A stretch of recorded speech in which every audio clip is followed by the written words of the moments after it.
Bonjour à tous. On va démarrer la fête. Je vais juste prendre la parole 3 minutes pour introduire un petit peu et puis vous dire comment ça va se dérouler aujourd'hui, l'importance d'être là. Donc je vous remercie déjà, mes amis, mes camarades. C'est un plaisir pour moi d'introduire l'édition 2019 de notre fête de la Terre.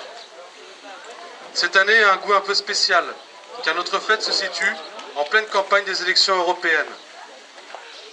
Les communistes ont une responsabilité particulière, car ils doivent porter la liste conduite par notre camarade Yann Brossa.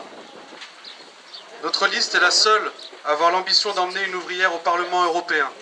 Et si Marie-Hélène est élue, ce sera une première dans l'histoire de l'institution.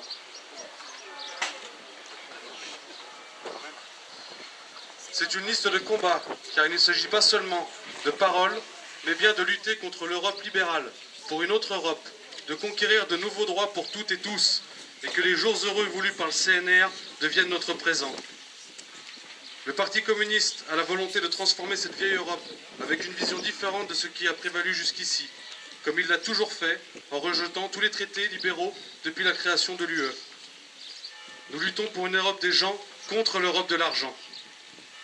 Je vous invite d'ailleurs à venir assister au meeting de 16 h, durant lequel nos intervenantes et intervenants vous présenteront plus avant le projet et le bilan des élus qui ont siégé jusqu'ici à travers le front de gauche. Le désir de changement que portent les communistes en Europe ne se limite pas à une série de phrases creuses, électoralistes ou populistes. La solidarité, nous la portons au quotidien et luttons pour la défense de nos conquis sociaux, partout où cela est nécessaire. Dans le Beaujolais, nous avons accompagné nos camarades syndicalistes de Bayer, dont la lutte fut rude et longue en début d'année. Ici, à Villiers-Morgon, les services publics sont encore une fois attaqués. Après les douanes, c'est le bureau de poste qui est menacé. Nous saluons le collectif citoyen qui s'est formé pour défendre le bureau de poste.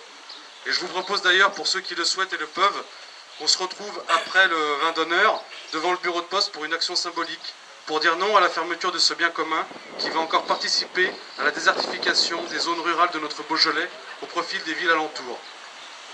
C'est aussi contre cette idéologie libérale, majoritaire au pouvoir en France et en Europe, celle qui mutile des gilets jaunes et des syndicalistes, qui organise la casse de nos droits, qui muselle les lanceurs d'alerte, qui licencie et organise un chômage structurel de masse, qui repousse l'étranger, qui démolit notre planète au profit d'une poignée de nantis et fait le lit de l'extrême droite. C'est contre elle que nous disons l'importance de voter le 26 mai pour la liste du PCF, pour mettre fin aux politiques régressives et autoritaires en cours. Je suis conscient que nous avons du travail pour les semaines à venir, mais je sais pouvoir compter sur vous tous pour continuer notre beau combat pour l'humain d'abord. Je vous invite à signer largement l'appel à voter pour notre liste, disponible sur le stand de la section qui est juste là. Alors encore une fois, merci à tous et à toutes d'être là. Merci aux associations présentes. Merci aux producteurs. Merci aux groupes Les Lucioles Rouges qui animeront musicalement la fête. Et un grand merci aux militants qui permettent chaque année que cet événement ait lieu. Je vous souhaite à tous de passer un bon moment fraternel et vous invite à prendre un verre tous ensemble. Merci.